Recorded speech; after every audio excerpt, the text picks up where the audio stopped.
Hey, welcome back to the channel. So if you are someone who is pretty smart, educated, intelligent, but you're still not living the financial reality with the financial success that you know you're capable of, then this video is for you. After spending almost a decade working in corporate finance, becoming a chartered accountant, studying finance at university, I realized pretty quickly that formal education, the accolades, do not automatically translate into financial success. Yes, I had bought into the same story of work hard, study hard, climb the corporate ladder in order to become really successful. But when I was looking at my bank account, it wasn't really reflecting that, especially in the earlier days. If you were to look at my bank account, you'd think I was kind of failing at life. Now, I talk a lot about synchronicity because the fact that you're even watching this video, that you found my channel, that we are here connecting right now, even virtually. None of this is by chance. This has all happened by a series of synchronistic events. Maybe you've set an intention, you have a desire, you're searching for something more, and you stumbled across this video. And back in 2015, I came across this white wizard man named Bob Proctor, watching a workshop, an online event, and I instantly became hooked by what he was teaching because he was telling me something that I knew to be true in my heart, that I was born to be rich, that there was a science to getting rich, and that he could break it down for me and share with me what I was doing wrong, and then what to do about it to do differently. So I took a big gamble on myself. I took out a massive loan, $15,000, which definitely didn't make financial sense to get better financially by going worse financially. But even though people around me, my family, my parents thought I was crazy, I knew in my heart this was part of my journey. This was meant for me, and there was something really transformational on the other side. I believed in the message he was sharing, not because he was a great salesperson or not because he spoke with such conviction, but because it rung true for something in here. And I listened to that inner voice. I shut out everyone else who was thinking I was crazy, and I followed that intuition. And so I flew to Toronto, began learning from Bob Proctor, and he was sharing some universal principles, some universal wisdom, teachings that I didn't just learn, but I applied, I embodied, and I applied over and over and over again. And I have done so with my clients from all over the world. So I know what I'm going to share with you here isn't just a fluke. It works time and time again because I've seen it work with so many different people from all different backgrounds, ethnicities, upbringings, countries. So the first principle I want to share with you is to set goals that scare you. Your goals should literally make you kind of tingle a little bit, maybe get your heart rate up a small bit, make you kind of sweat. Maybe there's a little break of sweat happening. Because what I really learned from Bob was that it's great to have your regular goals, what he calls A-type goals or B-type goals. These are the things that you want to create in your life, but you kind of already know how. Like maybe it's, I want to join the gym and start getting fit.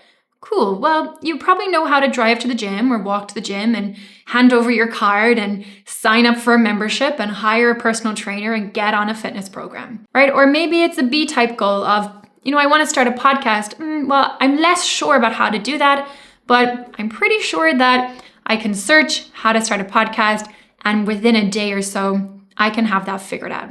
So again, it's a great goal. It's a great thing to want to use your voice to share with other people, but it's not really the C goal that we're talking about. And so the C goal, what Bob Proctor introduced me to, is the goal that stretches you, that excites you, but kind of scares you too at the same time. And so anytime I'm talking with someone who's like sharing about something, who says, this is a bit of a stretch, I'm like, good, you want to feel stretched by your goal. Otherwise, it's just a nice to do. It's another thing on your list. It's going to be an enjoyable part of your life. The C goal that we're talking about is the goal that we get to use manifestation. We get to use the power of our mind, the power of transformation truly to create the most profound, incredible results in your life. So anytime you feel like, I know this can happen, I don't really know how it's going to happen, but I feel stretched by it, awesome. So here's a key distinguishing factor if you're wondering, how do I know if I've set myself an A goal, B goal, or C goal? The C goal, you have no idea how it's going to work. Like for example, when I decided to go and fly to Toronto and learn from Bob Proctor, I knew it was going to be transformational, but I had no idea how. I didn't have any idea. I didn't read a long sales page. I didn't find out loads of information. I just knew, and so I went. And so I know not everybody works like that, but it certainly worked for me. And what happened? I got there, I learned so much, I shifted my mind, I shifted my inner identity, I shifted as a person. And in that same time being there, I manifested Nobody else did. I manifested with him a sit-down interview, sitting down to interview Bob Proctor. I went and visited him with all of his family. We had a family dinner. He took me out to his recording studio with some others. We got to see where he made all his magic, some of the YouTube videos that you might be watching these days. So setting that C goal, it's good if you don't know how it's going to happen, right? So remember, even if you have a goal and it's crazy and people think you're delusional and people are like, get realistic, that's never going to happen. How would it even happen? Just remember, you don't need to know how in order for it to be true and for order for it to work. The second really powerful principle that it's something that I'd heard before, but it really took me a long time to embody, is you become what you think about.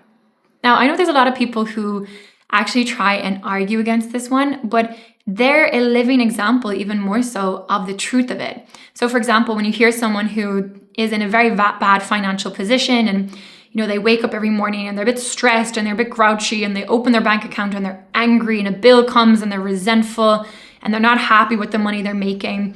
And they're just in this negative attitude about money and they think, oh, it's easy for them, isn't it?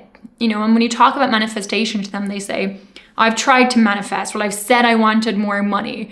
And they say it as almost like they're angry at the universe or angry at God or whatever. And they're just like, I've said I tried, wanted more. I tried to manifest more money and it just hasn't worked. It's like, yeah, because what are you focused on 24/7? The lack of it.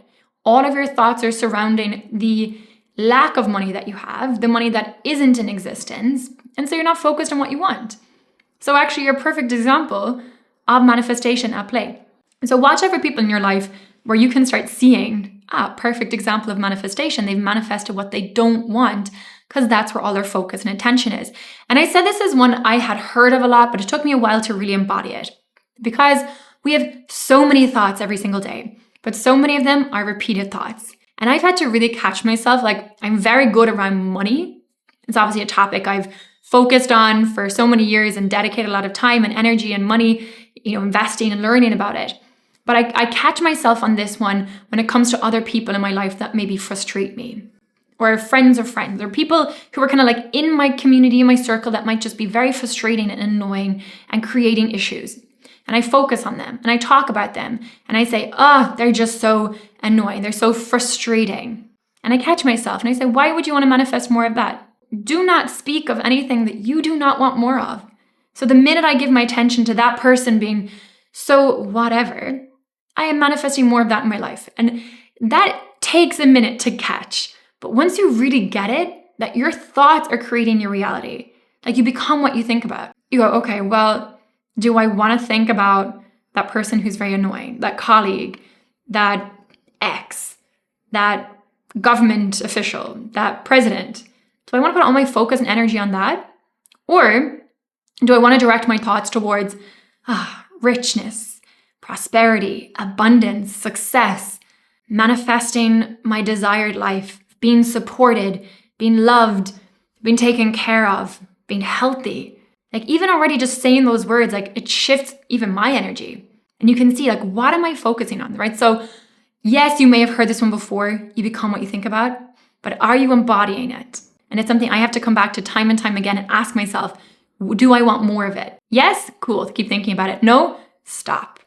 Catch yourself, stop. So this leads on perfectly to the power of paradigms. So paradigms is something that Bob spoke a lot about. He talked about the paradigm shift. It was one of his big events that he used to host. And the paradigm shift is really about shifting the inner software that is running the program, right? So imagining that we are like these little computers going around, computers, and there is a software running this program. The body is the computer, is like the actual hardware, and then the software is the paradigm inside, determining how quickly the computer runs, how efficient it is, how successful it is, what other computers it hangs out with, right? So the paradigm is like your internal wiring. And he relates this a lot to our subconscious programming. So subconscious programming is really just the thoughts that we think on repeat, right? You can see the follow on here, but the beliefs that they create as a result. If we have a belief about money or about ourselves or about our capacity to make money or about our worthiness to make money or about our comfort with being seen so that people know we're here, so they can buy our services, so we can make money, right? You can see the pattern. If we have a belief about ourselves that is limiting us, it is limiting our opportunities to make more financial success, to bring in more money, to be more successful in life. And not even that, to live the life that you truly desire and you truly deserve, right? Remember, what's desired by you is destined for you. If you can see it here, right? You can see it in your mind's eye. You can visualize it. You can picture it. If you can do that, it exists on a spiritual plane, right? Because where are you going when you visualize? You're going somewhere. This thing, this vision exists on a different plane, a different energetic plane almost. Now we need to stay focused on it. We need to switch this inner paradigm, this inner software, this programming, so we can begin to believe it. So we can begin to turn up and take action in alignment with it. So we can become the person who's capable of receiving it and holding onto it. Right? And that's all we're doing. And I always have this beautiful visual in my head of like, our visions are up above, right? They're like sitting above us. And then there's this giant sieve almost. And our visions are coming through the sieve. So sometimes all you see are little breadcrumbs of it. And it's like your vision is starting to come down into physical form, into physical reality. And you start to see little breadcrumbs, little signs, little notices of like, it's coming. And I love to watch out for these. And I'll be saying to like my friends, my family, and I'll be like, I heard someone talk about that today. Oh, I saw that. It's coming up on my social media now. Or I read a book, or just I heard a conversation, or there's just these, and they might be so tiny and so subtle, but they're like these little breadcrumbs showing me that that vision that I have, it is moving from that spiritual plane and it is slowly coming down through the sieve into physical form. Now, my job is to stay focused on it. My job is to stay expectant of it, not to doubt it, to anticipate its arrival with joy and gratitude, right? So shifting that internal paradigm so I'm ready to receive it, ready to hold on to it. Now, the fourth principle I have to share with you, because Bob was really known for The Secret, right? He featured in The Secret, which became this global phenomena, and he spoke a lot about the law of attraction. Right? An incredible universal principle that allows us to set up this reaction where we get to shift what's happening inside in order to attract new things into our life. So anybody who says they don't believe in it, in manifestation, or they don't believe in any of that kind of woo-woo stuff, it's like, okay, cool, you do you. You're still manifesting. You're doing it whether you realize it or not. But let me talk to the people who know it exists, who knows it's real, and wants to do so intentionally. So the law of attraction, you're setting up this reaction. But Bob took us one step further. He said the law of attraction is actually a secondary universal law. Now, I did a video on YouTube here about all the different universal principles that you can go and check out, all the different many universal laws. But it's a really fascinating video. But specifically, he was talking about the law of attraction, a secondary law. It's actually based on the law of vibration, right? That is the primary law that sets up this reaction of cause and effect, right? What we are attracting into our life, right? How we literally attract and manifest our own reality. You can call it manifest, create, attract. It comes under many different names, but bringing into physical form what we choose. And so when we look at the law of vibration, we look at it from a very cellular level, because everything around us is energy. I am energy. Your energy. It's how oftentimes you can walk into a room and you can just be like, the vibe in here just feels off. Because you're literally just energy reading energy constantly, right? The things that we're seeing just means that our eyes have a mechanism in it to interpret this energy. There's things around us we can't see because our eyes can't interpret that frequency of energy, right? So everything around us, energy, your energy, I'm energy, this laptop, the camera, all of it. So his point was that if we want to attract new things into our life, we have to shift the vibration that we're in, right? Shift the energy, the state.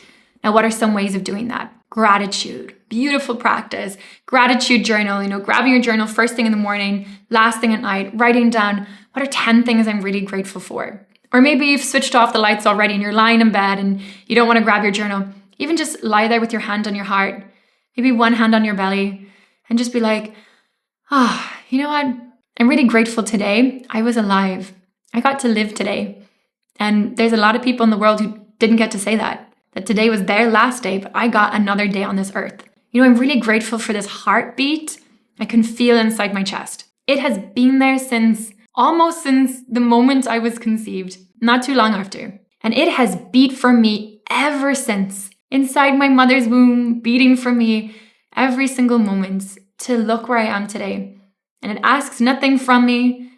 Take care of it, eat well, but it's here for me. It's keeping me alive, right? There's always things to be grateful for. Maybe it's lying down in your bed at night being like, oh, I'm so grateful. How cozy my bed is. I feel so supported. There's always so much in your life to be grateful for. And shifting into gratitude, it's one of the higher energies and it is so magnetic, right? So when we look at the law of vibration, which is the primary law in which the law of attraction is based on, we can change what our energy is, the frequency we're emitting, by changing what we're focused on, our thoughts, our feelings, right? And gratitude is such a powerful one to tune into. And let me add this as a bonus, is start saying gratitude for what you're thankful for. I have my list here. I've shared with you before in different videos about having gold cards. I think they're so powerful, right? So I have multiple and then I'll take it with me in my jacket and I'll forget. So then I create another one. I have it all in bags and jumpers everywhere. And I write down, and on this gold card, I literally have written at the top, thank you. And so I'm practicing gratitude for all the things that I want to create, all the things that I want to manifest. And at the bottom, this is a quote. I really like it. It resonates with me. Take it or leave it, whether it does for you. I say, she did her best, then God did the rest. And it's a reminder that I need to turn up and do my best. And this actually brings us on beautifully to the next and final point, making a decision and taking action. We can't just visualize and sit there and hope it happens. The importance of taking action. So when I say she did her best, God did the rest, or the universe did the rest, or whatever connects with you, it reminds me of I am in co-creation, right? I am not here to create it all myself.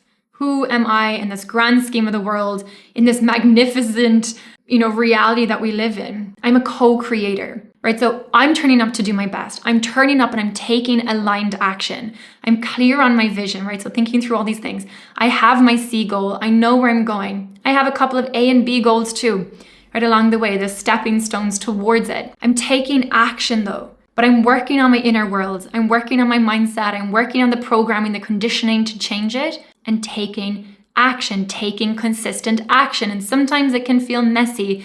And sometimes it can feel like you're taking 10 steps back. And sometimes it can feel like, why has this not worked for me? Why has this gone wrong? And it's only later in hindsight, you'll be able to look back and go, thank you for that. Because that was not a rejection, that was a redirection towards what I needed. Right? I've said that so many times in my own life experience. What I thought was a rejection of a desire, of a goal, of an opportunity was actually a redirection towards something much better, much more aligned, much better for me. So why would I think I know better than the Almighty, right? The Creator above. So she did her best, God did the rest. Reminds me I'm in co-creation. I turn up, I take action, and then I surrender. I trust that there is another energy at play here, right? So when we look at manifesting, it is a process of co-creation. You're not doing it alone. You don't have to do it alone. Now, I surround myself with incredible mentors and coaches, physical people in my life to be supported by. And I'm reminded also that I'm supported by something bigger. So whatever you're working towards, that big C goal, whatever it is, the goal that you don't know how you're going to achieve, trust that you don't need to know how because you're not doing it alone. Or you're in co-creation. So you need to turn up. And as I mentioned, set your C goal. Be aware of your thoughts, right? You become what you think about. Check in with that programming. What is going on inside your internal programming, your beliefs? Then take decisive action. Move forward, right? Keep taking action. Study, understand manifestation, how it works, how the law of attraction works, how the law of vibration works. It will transform how you think about things when you understand why you're doing things and how it works.